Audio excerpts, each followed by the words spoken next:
Submit कब तक करना है सर?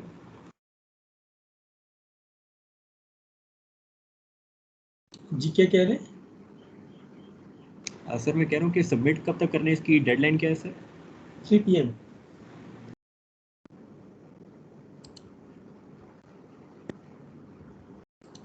वो आपको वहाँ पे ज़्यादा शो हो रही होगी, लेकिन मैंने इसको 3 PM तक आपका एक्सेप्टेबल है। 3 PM तक करेंगे, इसको कर दें।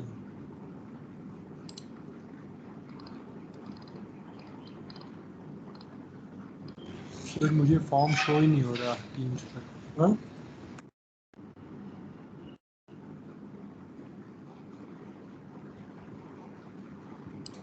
क्या प्रॉब्लम है उसमें? सर मुझे शो ही नहीं हो रहा। आपको शो नहीं हो रहा? बाकी किसी को नहीं शो हो सर। रहा है? बाकी किसी को भी शो नहीं हो रहा? बाकियों नहीं सर, बाकियों से पूछा उनको हो रहा है। आप नहीं हो रहा सर, नहीं हो रहा शो? नहीं हो रहा सर। तो चलिए सॉल्व करें, इसको देखता हूँ।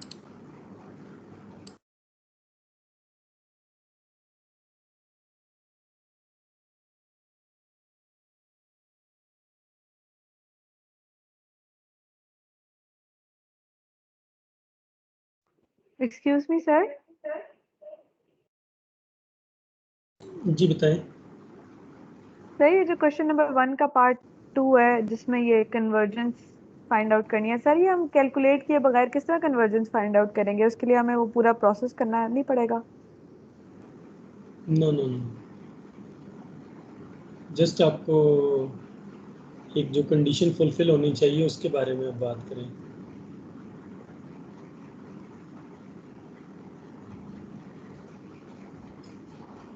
सर वो कंडीशन तो सारे इंटरवल्स पे फुलफिल हो रही है।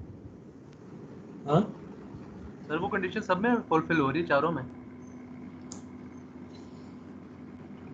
चारों में फुलफिल हो रही है, तो फिर उसके बाद आप लोग नंबर ऑफ इटरेशंस पे डिसाइड कर लेना। Number of iterations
sir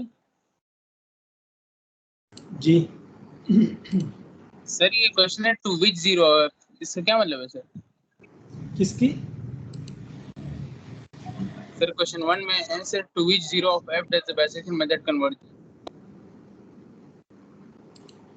question number 1 में आप क्या पूछ रहे हो मुझसे?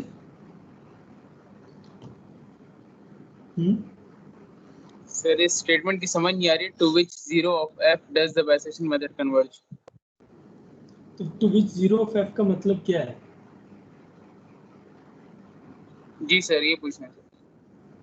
तो ये आपके पास देखना ना, आपने रूट जो है उस रूट के बारे में बात हो रही है ना। जीरो ऑफ एफ का मतलब है रूट जो आपके पास है वो इनमें से किस बाइसेक्शन मेथड में किस में कन्वर्ज करेगा when applied the following intervals, अगर ये इंटरवल्स लगाए जाएं तो।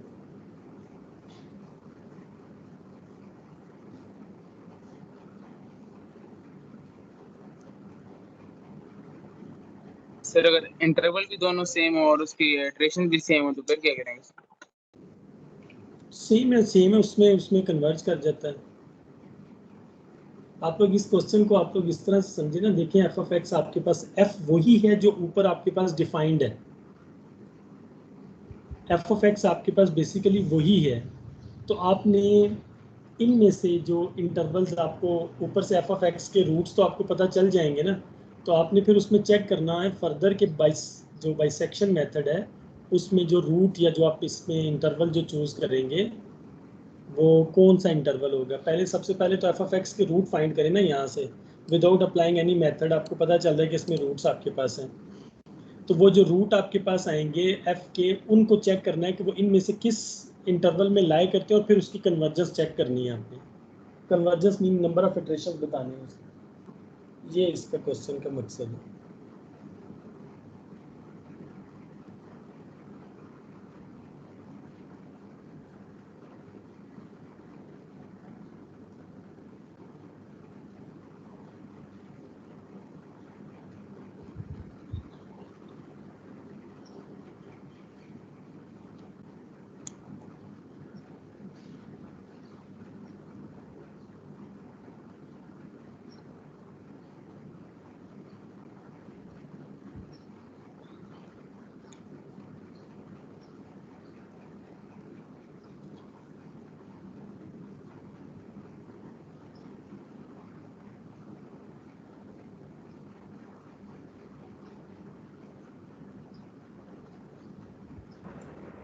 Sir ji excuse me sir. जी जी बताएं।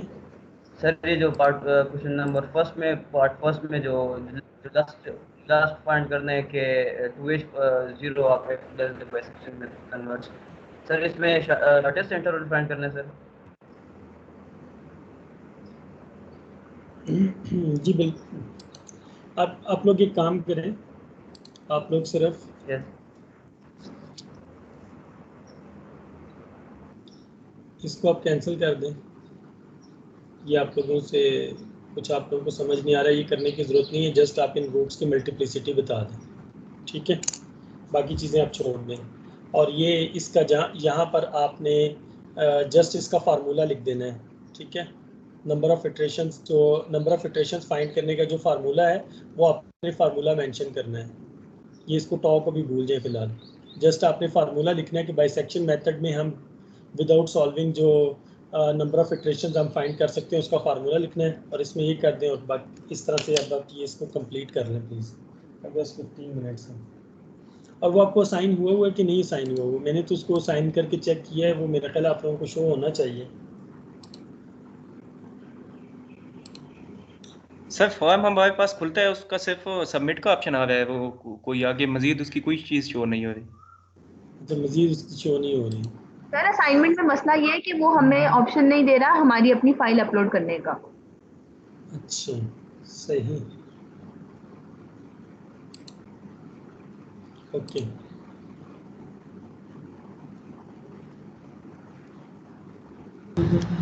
अस्सलाम वालेकुम सर।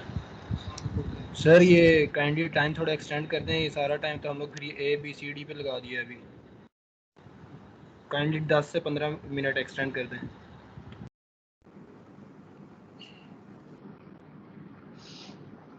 ठीक है जी, कर लें कर लें। जब कंप्लीट हो जाए अपलोड कर दें इसको, ठीक है।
सर पार्ट 2 में सिर्फ फार्मूले लिख दें?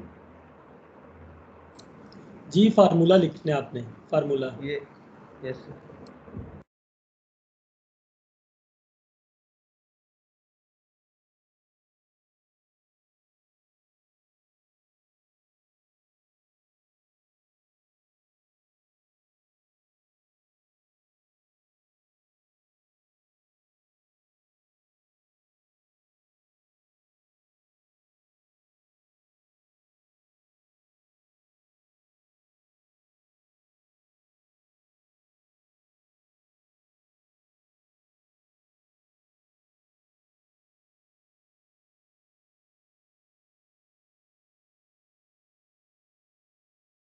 अच्छा इसमें ना, अपलोड की इसमें ऑप्शन नहीं आ जस्ट आप लोग 2 मिनट वेट करें, मैं आप लोगों को असाइनमेंट का सेक्शन में अपलोड करवाता हूँ। 1 मिनट वेट कर लीजिए कि मैं उसको बना लेता हूँ। हम क्विज में अपलोड नहीं कर सकते उसको, ठीक है? आप वेट करें 1 मिनट ज़रा।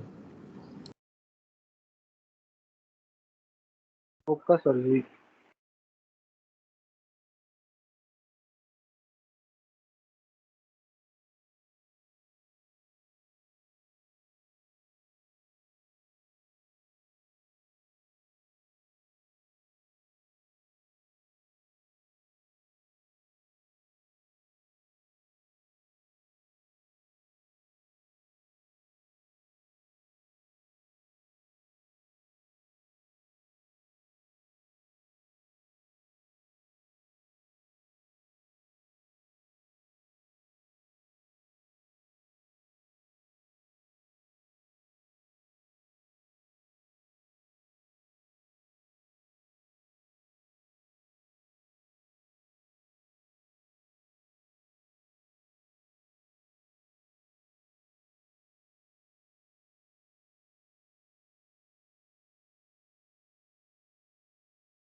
जी देखिए, अब आपको असाइनमेंट के सेक्शन में शो होगा क्विज नंबर 1 न्यूमेरिकल मेथड्स के नाम से, और ड्यू टाइम इसका 3:10 PM है, तो वहाँ इस तक आप इसको अपलोड कर दें, ठीक है?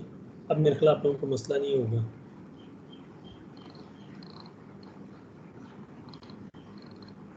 Thank you sir.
सर जिन्होंने क्विज कर लिया वो लीव कर लें। अभी क्लास होगी ना, लीव क्यों करनी है? क्लास का टाइम 3:40 तक है ना। वेट करें भाई, अभी हम थोड़ा सा लेक्चर भी करेंगे, 3:10 तक टाइम पूरा हो गया है, वेट। सर क्विज काफी हैवी हो गया, बस काफी है सर आज के लिए इतना।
मेरा ख्याल है क्विज का टाइम गुजर चुका है, तो अब आप लोग एक छोटा सा एक क्लास सब हम कर लेते हैं, ठीक है? क्योंकि अभी हमारे पास हैं 30-40 मिनट्स, तो इसमें सबने कर लिए क्विज, कोई रह तो नहीं गया? सर अभी ब्रेक का टाइम भी हो गया है, वैसे देखा जाए ना तो स्ट्रेटजी के हिसाब से अभी सबमिट करवा रहे हैं अपलोड हो रहा है। सर आधे लोग देखिए सबमिट आप करवा रहे हैं, आधे लोग अभी सांस ले रहे हैं सर, मतलब थोड़ा तो यार इसमें पता है, इसमें आज ना हमारी 2 आवर्स की क्लास थी। ये क्लास अगर वेस्ट होगी ना तो फिर आपको नेक्स्ट वीक में और फिर उससे नेक्स्ट वीक में एक एक्स्ट्रा क्लास अरेंज करनी पड़ेगी, ठीक? मैंने आपको सिर्फ शॉर्ट सा थोड़ा सा उसका क्लास में इनिशियल क्विज होता है तो ऐसे ही होता है सर, वो हमें टाइम देते हैं क्लास से नहीं। सर दूसरा जो क्विज होता है वो 10-15 मिनट का होता है, आपका ये क्विज बहुत बड़ा था। ये तो आपने क्विज मैंने उसमें ये क्विज भी अगर आप देखें तो ये 10-15 मिनट से ज़्यादा का नहीं था जब मैंने उसको रिड्यूस कर दिया था।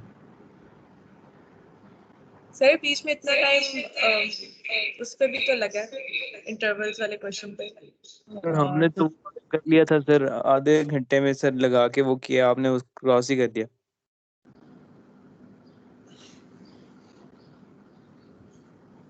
चलिए आप लोग अभी अपना जिनका वो रहता है वो तो अपलोड करें ना, तो फिर उसके बाद हम एक शॉर्ट सी 10 to 20 मिनट्स की क्लास रखते हैं। काइंडली आप लोग क्लास उसको देख लें, बाद में फिर आप लोगों के लिए मुश्किल होगी, मुझे फिर वो काफ़ी तेज़ी से वो पढ़ाना पड़ेगा, फिर आप लोगों का उसमें से अगर किसी को कुछ मिस हो गया तो फिर that's not be a problem for you, ठीक?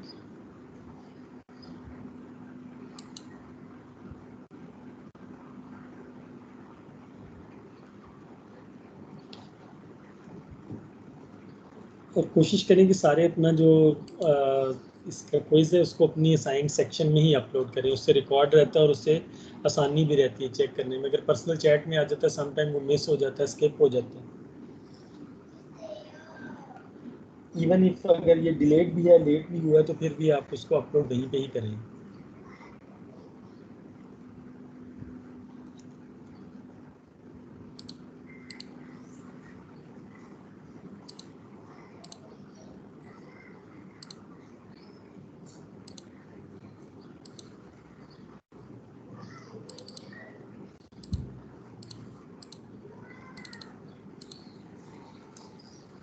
पानी पीने चला जाओ।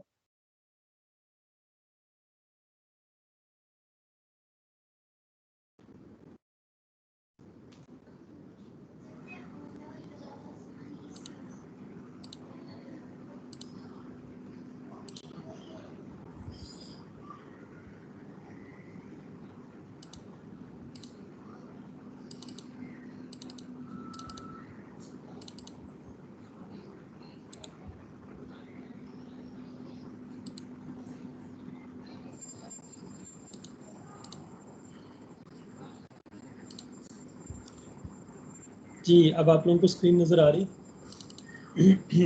देखिए, ये आपका चैप्टर नंबर 5 है और हमने इसमें जो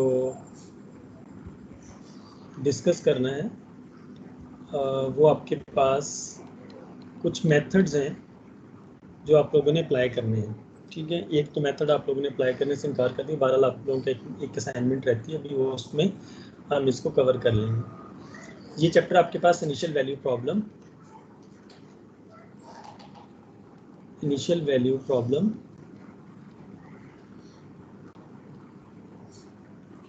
फॉर ODE। आपने ऑर्डिनरी डिफरेंशियल इक्वेशन पढ़ी होंगी, ये उससे रिलेटेड इनिशियल वैल्यू प्रॉब्लम्स हैं। इसका मैं जनरल आपको इंट्रोडक्शन दे देता हूँ। देखिए, डिफरेंशियल इक्वेशन आपके पास बेसिकली दो क्लासेस में डिवाइड है, one is ODE and other is PDE। ODE में आपके पास क्या होता है कि एक सिंगल आपके पास एक या एक से ज़्यादा डिपेंडेंट वेरिएबल्स हो सकते हैं। मीन दो किस्म के वेरिएबल्स होते हैं, एक आपके पास डिपेंडेंट और दूसरा आपके पास इंडिपेंडेंट। इसमें इंडिपेंडेंट वेरिएबल सिंगल होता है, mean only single independent variable होता है। Dependent variable more than one हो सकते हैं, जैसे u और v हैं। अगर आप u का derivative with respect to x ले लें प्लस v का derivative with respect to x ले लें, दोनों u और v डिपेंडेंट वेरिएबल्स हैं और x आपके पास इंडिपेंडेंट वेरिएबल है। तो ऑर्डिनरी डिफरेंशियल इक्वेशन आपके पास वो डिफरेंशियल इक्वेशन होती है जिसमें आपके पास सिंगल इंडिपेंडेंट वेरिएबल होता है। जबकि PDE के केस में PDE जिसे हम पार्शियल डिफरेंशियल इक्वेशन कहते हैं, इसके केस में अगर u जो आपके पास एक डिपेंडेंट वेरिएबल है, that will be depend on more than two functions. जैसे वो डिपेंड कर सकते मोर देन वन फंक्शन, जैसे वो डिपेंड करता है x, y और z पे। तो इस केस में हम इनका ऑर्डिनरी डेरिवेटिव नहीं बल्कि पार्शियल डेरिवेटिव डिफाइन कर सकते हैं। मीन u डिपेंड कर रहा है x, y और z के ऊपर, तो हम डिफाइन कर सकते हैं partial u by partial x। जब हम partial u by partial x define करते हैं, y और z को एज ए कांस्टेंट ट्रीट करते हैं। Similarly partial u by partial of y और then partial u by partial of z, तो हम इस तरह PDE को भी डिफाइन कर सकते हैं। देखिए, ऑर्डिनरी डिफरेंशियल इक्वेशंस और पार्शियल डिफरेंशियल इक्वेशंस बोथ आपके पास ये इंपॉर्टेंट इक्वेशंस हैं जो कि यूज़ होती हैं बहुत सारे सिस्टम्स को डिफाइन करने में। ठीक, जैसे फिजिक्स में आपने देखा ऑर्डिनरी डिफरेंशियल इक्वेशंस भी यूज़ होती हैं, या हम PDEs भी यूज़ कर सकते हैं किसी भी फिनोमिना को रिप्रेजेंट करने के लिए, क्योंकि नेचर के अंदर जो फिनोमिना है वो 1D का नहीं है, 2D का नहीं है, मोस्टली 3D फिनोमिना है और उसमें बहुत सारी चीज़ें एक दूसरे के ऊपर डिपेंड कर रही होती हैं। तो इसलिए single sometime ordinary differential equations भी बेटर होती हैं और sometime partial differential equations better होती हैं। इसमें हमारा जो गोल है वो हमने सॉल्व करना है dy by dt is equal to f of t y where a is less than or equal to t is less than or equal to b and initial condition is given at y at a is equal to alpha। हमारा purpose इस differential equation को solve करना है। ये first order differential equation है, लेकिन इसमें दो कॉन्सेप्ट बहुत इंपॉर्टेंट है। एक आपको पता होना चाहिए मैश पॉइंट्स का, और सेकेंडली इसमें आपको स्टेप साइज के बारे में इंफॉर्मेशन होनी चाहिए। स्टेप साइज आपके पास क्या है, और ये जो आपके पास हमने कंडीशन डिफाइन किया, this is called initial condition, initial time पे। अब मैश पॉइंट्स बेसिकली आपके पास होते क्या हैं। फॉर एग्जांपल, ये आपके पास t एक एक्सिस है, जैसे यहाँ पे dy by dt, और t की आपको रेंज दे दी गई है कि t वेरी कर रहा है बिटवीन a एंड b। ये जो t a वाली वैल्यू पे है, ये आपके पास t0 है, इनिशियल पॉइंट को रिप्रेजेंट कर रहा है, इनिशियल पॉइंट को, और ये आपके पास फाइनल पॉइंट को रिप्रेजेंट कर रहा है, जहाँ पे t फाइनल आपके पास पॉइंट पे t की वैल्यू क्या है। अब बेसिकली मैश पॉइंट इसमें क्या होते हैं कि जब हम इस पूरी डोमेन को, जो a से b के दरमियान डोमेन है, इसको जब हम स्मॉल पीसेस में ब्रेक करते हैं, तो हर पार्ट पे जब हम इसको ब्रेक करते हैं, तो ब्रेक करने के बाद ये जो पॉइंट्स आपके पास बनते हैं, जैसे ये t0 पॉइंट है, ये t1 है, ये t2 है, ये t3, t4 और ये लेट सपोज करें t5 है। तो ये जो रेड कलर में हमने रिप्रेजेंट किए हैं, ये आपके पास कहलाते हैं मैश पॉइंट्स। और मैश पॉइंट की रिप्रेजेंटेशन बेसिकली यहाँ पर देखें, ये t0 को ये T1 को, ये T2, ये T3, ये T4 और ये T5 को रिप्रेजेंट करता है। तो मैश पॉइंट्स डिफाइन करने के लिए आपको सबसे पहले इनके दरमियान स्टेप साइज डिफाइन करना पड़ता है, स्टेप साइज h डिफाइन करना पड़ता है। तो मैश पॉइंट्स का फार्मूला याद रखें, ये आपके पास Ti इज इक्वल टू ए आपके पास वो स्टार्टिंग पॉइंट है उस इंटरवल का जहाँ से T वेरी करना शुरू हुआ है, plus I multiply by h। इसमें h जो है वो आपके पास स्टेप साइज है, जिसको हम डिफाइन करते हैं b minus A divided by n से हम इसको रिप्रेजेंट करते हैं स्टेप साइज। ठीक, जैसे अगर आपने T1 फाइंड करना है तो T1 आपके पास इक्वल है a प्लस h के, तो जो आपके पास a की वैल्यू h की वैल्यू पुट करें तो आपके पास T1 आ जाएगा। सो ऑन आप T5 तक इसको फाइंड आउट कर सकते हैं। देखिए ये जो n होता है ये बहुत इंपॉर्टेंट होता है। यहाँ पर I जो है वो वेरी कर रहा है, आपके पास I starts from 1 to so on n तक। ठीक, इसमें I हमारे पास वेरी करता है, I is equal to 1 to n, vary करता है I। मीन I को 1 पुट करें तो ये आपके पास a प्लस h आ जाएगा, और I को n पुट करें तो आपके पास ये फाइनल पॉइंट आ जाएगा। इसमें ये मैश पॉइंट्स और स्टेप साइज। दूसरा, आप लोगों ने ग्रिड पॉइंट्स के बारे में सुना है, ग्रिड के बारे में, ग्रिड जनरेशन, ग्रिड हम जो इसमें मैथमेटिक्स में ग्रिड बनाते हैं, न्यूमेरिकल सिमुलेशन में स्पेशली ग्रिड बनाया जाता है। इसके बारे में कोई हावनो है आपको, ग्रिड के बारे में?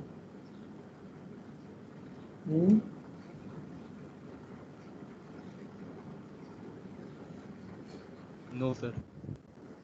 अच्छा, ग्रिड आपके पास बेसिकली क्या होता है, देखिए यहाँ पर ये जो हमने प्रॉब्लम लिखा है, इस प्रॉब्लम में dy by dt is equal to f of ty। यहाँ पर देखिए अगर आप इसका ग्राफ प्लॉट करना चाहें तो आप इसका ग्राफ ऐसे प्लॉट कर सकते हैं, t तो इंडिपेंडेंट है, y आपके पास डिपेंडेंट है। अगर आप इस डिफरेंशियल इक्वेशन को सॉल्व करें तो आपके पास एक सोल्यूशन y ऑफ t आएगी। y ऑफ t का मतलब आपका सोल्यूशन डिपेंड कर रहा है t के ऊपर। न्यूमेरिकल सिमुलेशन में क्या होता है कि आपके पास दो एक्सेस बनते हैं। एक एक्सिस वो है जहाँ पे आपके पास t वाला एक्सिस है और दूसरी साइड पे आपके पास y वाला एक्सिस है। तो जैसे जैसे हमारे पास टाइम चेंज होता है, जैसे अगर ये इनिशियल पॉइंट मैंने ले लिया है, इस इनिशियल पॉइंट पे t0 is equal to a है, और नेक्स्ट यहाँ पर आपके पास कोई t1 पॉइंट है, यहाँ पे t2 पॉइंट है, t3 है, और ये t4 अगर आपके पास एक पॉइंट है। हमने 5 डिफरेंट पॉइंट्स ले लिए। तो इस हर टाइम के कॉरस्पॉन्ड y की एक स्पेसिफिक वैल्यू एग्जिस्ट करेगी। जैसे at t0 is equal to a पे y की वैल्यू आपके पास y0 है।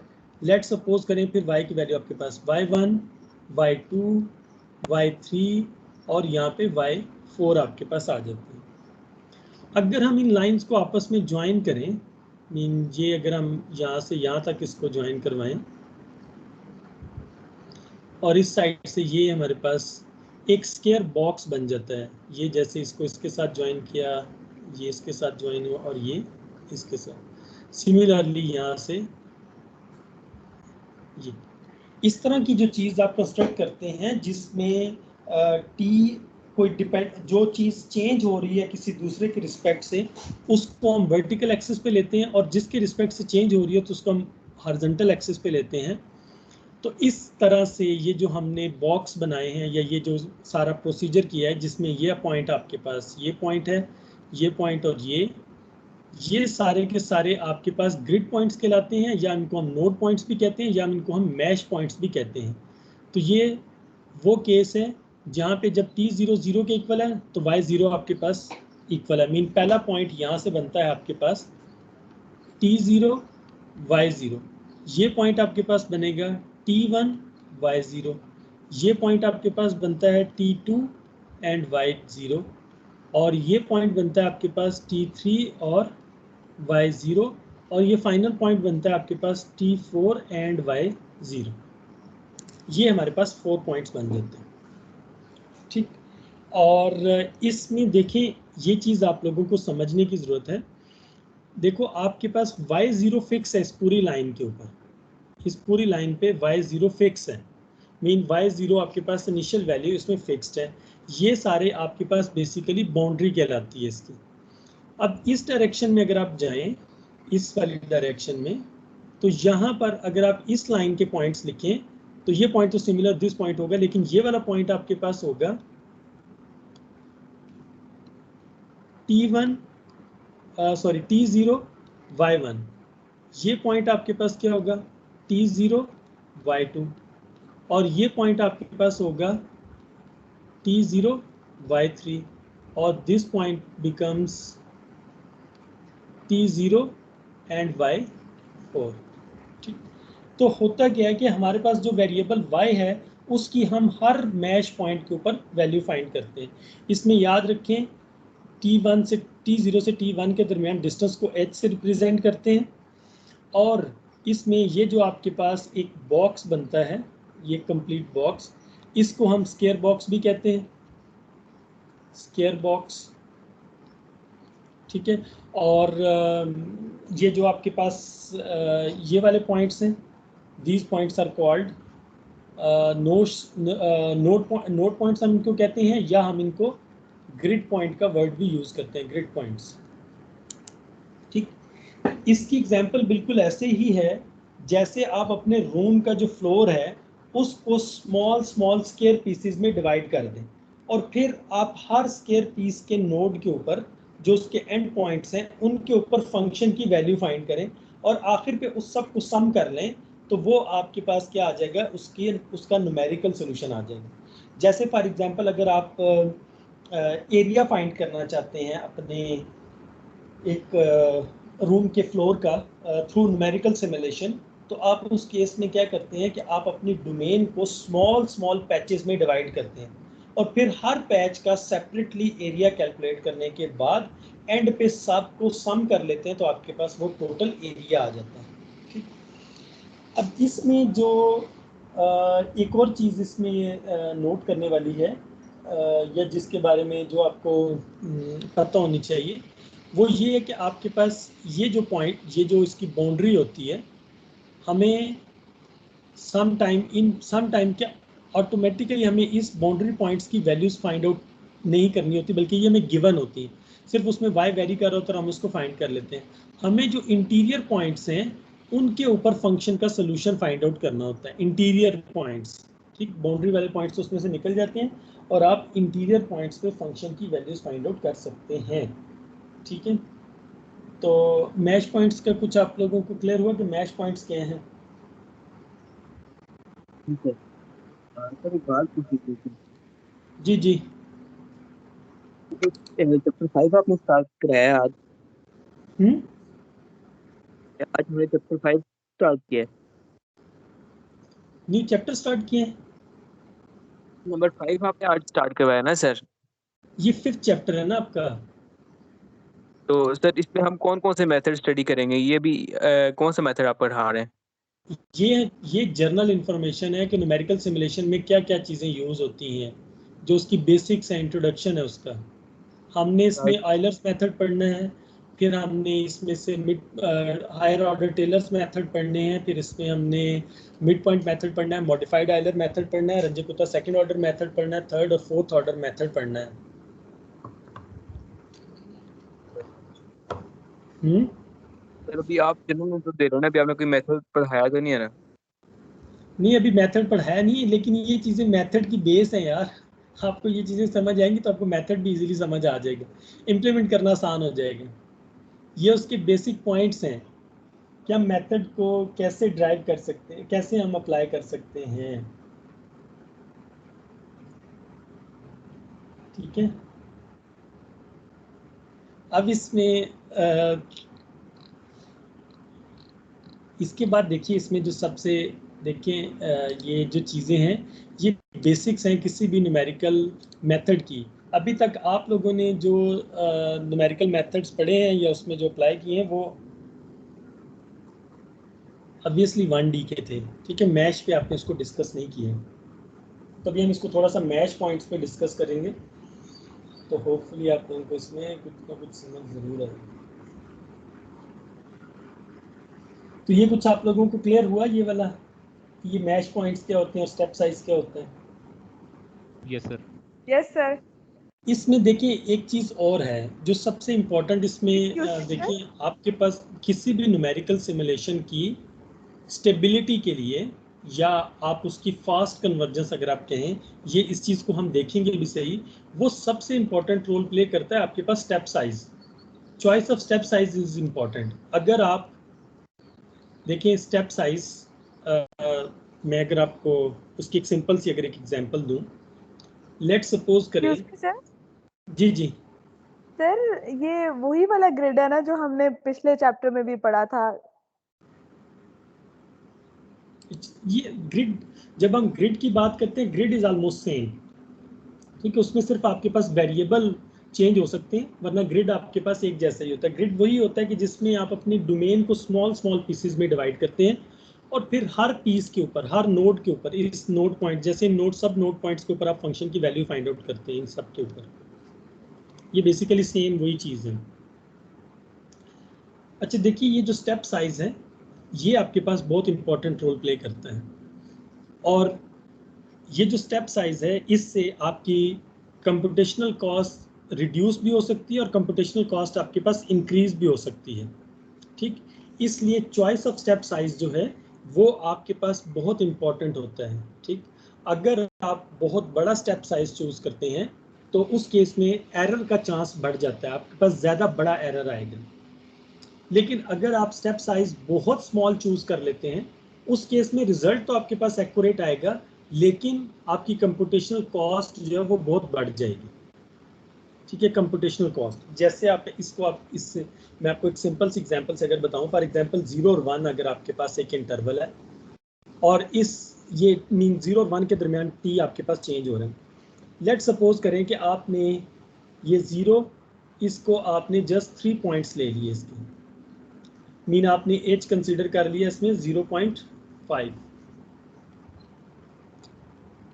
ठीक। एक सिनेरियो ये है। दूसरा सिनेरियो ये है कि आपने एच के बजाय इसके 3 पॉइंट्स आपने इसके 4 या 5 पॉइंट्स ले लिए, जैसे मैंने इसको ले लिया 0.25, 0.50, 0.75 और 1 तक। अब मेरे पास टोटल नंबर ऑफ पॉइंट्स 1 2 3 4 5 आ गए। यहाँ पर टोटल नंबर ऑफ पॉइंट्स आपके पास 3 है। ये सिनेरियो नंबर 2 आप कह लें।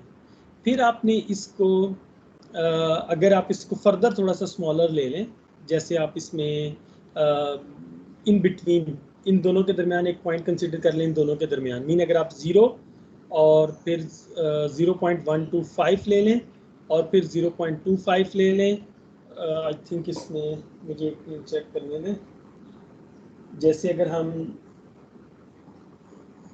इसमें 0.25 को अगर हम हाफ कर लें तो वो आपके पास 0.125 और 0.125, मीन अब अगर हम ये वाला कैलकुलेशन ले लें, मीन 0.125, तो इस केस में आपके पास ये बनेंगे, ये ग्रिड पॉइंट्स बनेंगे 0.375,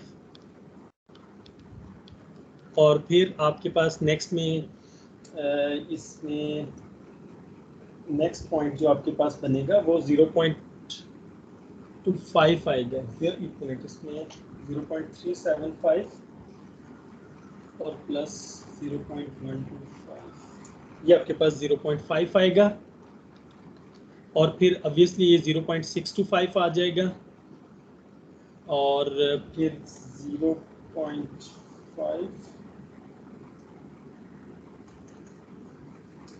तो आई थिंक नेक्स्ट आपके पास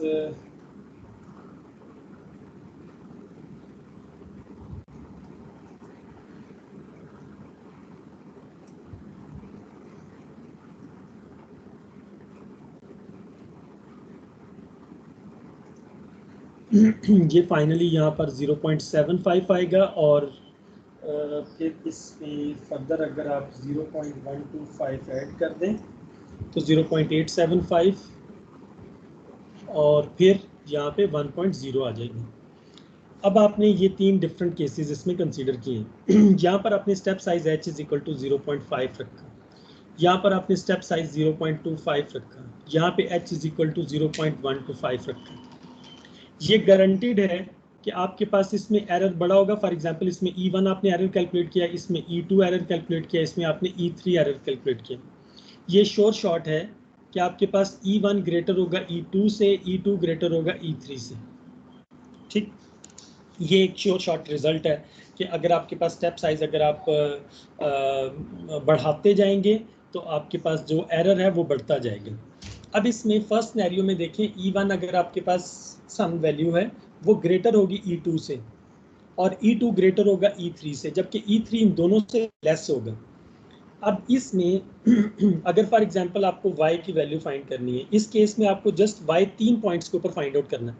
इनिशियल पॉइंट पे आपको वैसे ही गिवन होता है y0, इसलिए इसको फाइंड करने की जरूरत नहीं है। तो आप सिर्फ इन दो पे वैल्यूज फाइंड कर लें y की, तो आपके पास रिजल्ट आ जाएगा mean in very short period of time. लेकिन इसमें ये केस ट्रू है कि इसमें एरर आपके पास बढ़ाएगा। एरर मीन एग्जैक्ट और अप्रॉक्सीमेटेड रिजल्ट का डिफरेंस काफ़ी लार्ज होगा। अब आप नेक्स्ट सिनेरियो अगर देखें तो इस केस में अगर आप h इज इक्वल टू 0.25 लेते हैं, आपने 0.5 को मीन हाफ कर लिया इसको। अब इस केस में ये श्योर शॉट है कि E2 तो आपके पास हाफ ऑफ E1 होगा, ये तो श्योर है कि उसमें हाफ ऑफ E1 होगा। लेकिन इस केस में देखें, अगर आपको यहाँ पर सिर्फ 2 पॉइंट्स पे वैल्यू फाइंड किया आपने, लेकिन यहाँ पर अब आपको 0.25 पे भी, 0.5 पे भी, 0.75 पे भी और 1 पे भी 4 पॉइंट्स पे आपको वैल्यू फाइंड आउट करनी है। तो कंप्यूटेशनल कॉस्ट थोड़ी सी इंक्रीज कर गई।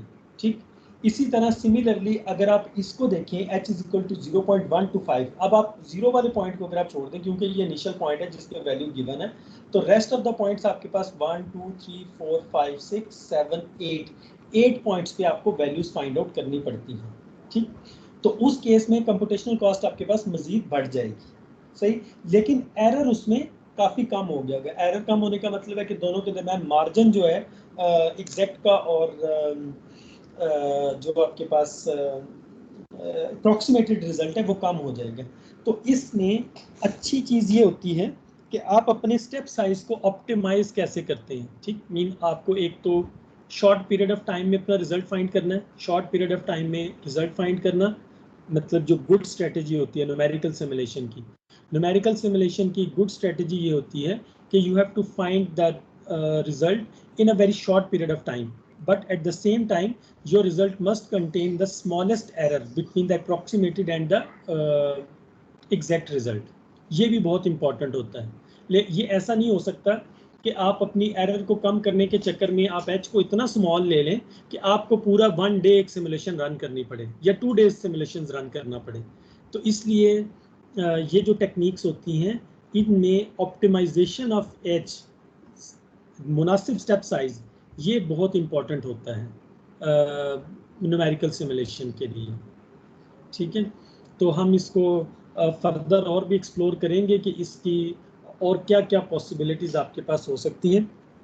इसमें एक चीज़ लास्ट पॉइंट आप लोगों को मैं एक बताना चाहता हूँ, वो आपके पास है order of convergence. Order of convergence, एक आपने पढ़ा rate of convergence. Rate of convergence आपके पास क्या था कि अगर आप h को अप्रोच करवाते जाएं 0 के और आपकी एरर भी 0 को अप्रोच करती जाए, किस रेट से वो अप्रोच करती है 0 को, वो रेट ऑफ कन्वर्जेंस। जबकि ये जो ऑर्डर ऑफ कन्वर्जेंस है, this is something different. Order of convergence आपके पास कुछ थोड़ा सा डिफरेंट है। ये बेसिकली आपके पास order of convergence, for example आपने एक फर्स्ट इटरेशन परफॉर्म की, उसका एरर आपके पास E1 आया, सेकंड इटरेशन आपने परफॉर्म की, उसका एरर E2 आया, थर्ड इटरेशन आपने परफॉर्म की, उसका एरर आपके पास E3 आया। अगर आप इन दोनों की रेशो लें, E2 डिवाइडेड बाई E1 करें और यहाँ से आपके पास कुछ समथिंग कुछ वैल्यू आ जाए, और फिर आप E2 और E3 की रेशो लें, E3 डिवाइडेड बाई E2 करें, इसकी भी समथिंग एक वैल्यू आ जाए। फिर अगर आप फोर्थ इटरेशन परफॉर्म करें E4 और आप इन दोनों की एरर की रेशो लें, तो ये जो नंबर यहाँ पर आपके पास आ रहा होगा वो नंबर उसके ऑर्डर ऑफ कन्वर्जेंस को शो करता है। ठीक, मीन इन दोनों की रेशो से जो एरर आपके नंबर आएगा वो उसके ऑर्डर ऑफ कन्वर्जेंस को शो करता है, ऑर्डर ऑफ कन्वर्जेंस। ठीक, तो काइंडली आप लोग इन दो चीज़ों को ज़रा नेक्स्ट क्लास में देख के आइएगा। एक तो आपके पास टेलर सीरीज एक्सपेंशन है इन 1D में मीन जस्ट 1 डायमेंशनल, या सेकेंडली आप Taylor series expansion in 2 variables भी देखिएगा कि 2 वेरिएबल्स में भी टेलर सीरीज की एक्सपेंशन कैसे होती है। That's all.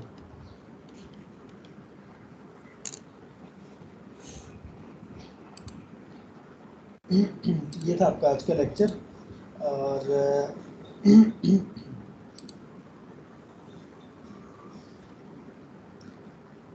सर क्लासेस खत्म कब हो रही है? क्लासेस आपकी 2 जुलाई को।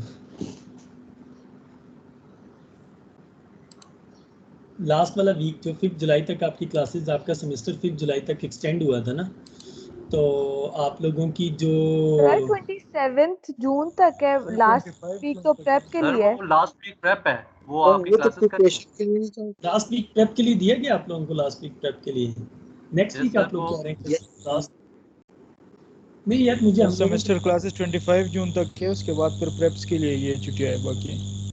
अच्छा जी सर जी। यार आप लोगों का इसका फिर मुझे आपको फिर आप नेक्स्ट वीक में मुझे तो 2 क्लासेस आप लोग एक्स्ट्रा अरेंज करके देंगे, क्योंकि मुझे उसको कोर्स को कवर भी तो करना है। आप लोगों का थोड़ा सा कोर्स रह गया बस। सर आप फिर छोड़ सर दें जितनी मुझे क्लास। नहीं है। यार वो आखिरी जो चीज़ है ना, करते हैं। जो असल चीज़ पढ़ने वाली है ना, वो एंड पे ही पढ़ने वाली है।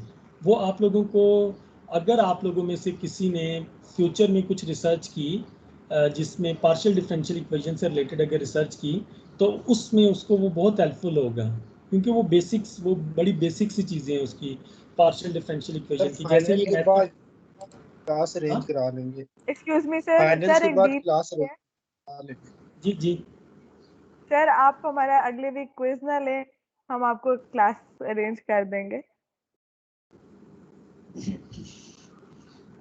मैं क्विज का क्या करूँगा, क्विज आप लोगों के 2 होना ज़रूरी है बच्चों। सर इसलिए क्विज क्वेश्चन सर नंबर इसी 2 को आज आप क्विज आज वाली अगर को क्वेश्चन मार के 2 क्वेश्चन